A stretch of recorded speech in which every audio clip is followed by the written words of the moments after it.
तेलखेडी सरपंच स्थलांतरित कारभार भावाच्या हाती, अपात्रतेची कारवाई करण्याची मागणी।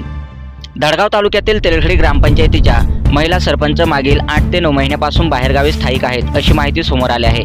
सरपंचाच्या गैरहजेरीत त्यांचे सख्खे बंधू ग्रामपंचायत कार्यालयात हजेरी लावून दाखले वाटप, ठराव मंजुरीची कामे करत असल्याचा आरोप आहे। त्यामुळे ग्रामस्थांनी सरपंचांना अपात्र ठरवून कायद्यानुसार कारवाई करण्याची मागणी केली आहे। महाराष्ट्र ग्रामपंचायत अधिनियम 1958च्या कलम 36 नुसार सरपंच सलग 6 महिन्यापेक्षा जास्त काळ ग्रामपंचायतीच्या मुख्यालयी गैरहजर राहिल्यास जिल्हाधिकारी त्यांना पदावरून दूर करू शकतात। तसेच कलम 39(1) नुसार कर्तव्यात कसूर केल्याप्रकरणी ही कारवाईची तरतूद आहे। तेलखेडी सरपंच 7 महिन्याहून अधिक काळ गावाबाहेर असल्याने त्या कलम 36च्या कक्षेत येतात।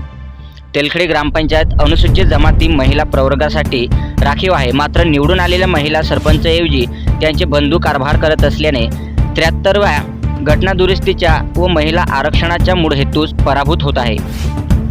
पतिराजानंतर आता भाऊराज ही नवीन डोकेदुखी बनले आहे।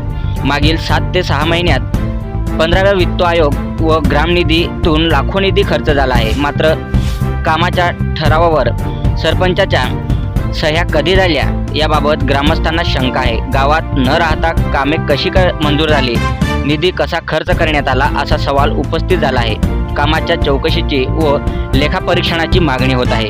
तसेच सरपंच नसताना जो कोणी शासकीय कामात हस्तक्षेप करत असेल तर त्याच्यावर कलम 189 नुसार कारवाई करा व महाराष्ट्र ग्रामपंचायत अधिनियम 1958च्या कलम 36 नुसार सरपंच यांच्यावरही कारवाई करा अशी मागणी करण्यात आली आहे। सातपुडा न्यूज वाहिनी, धडगाव।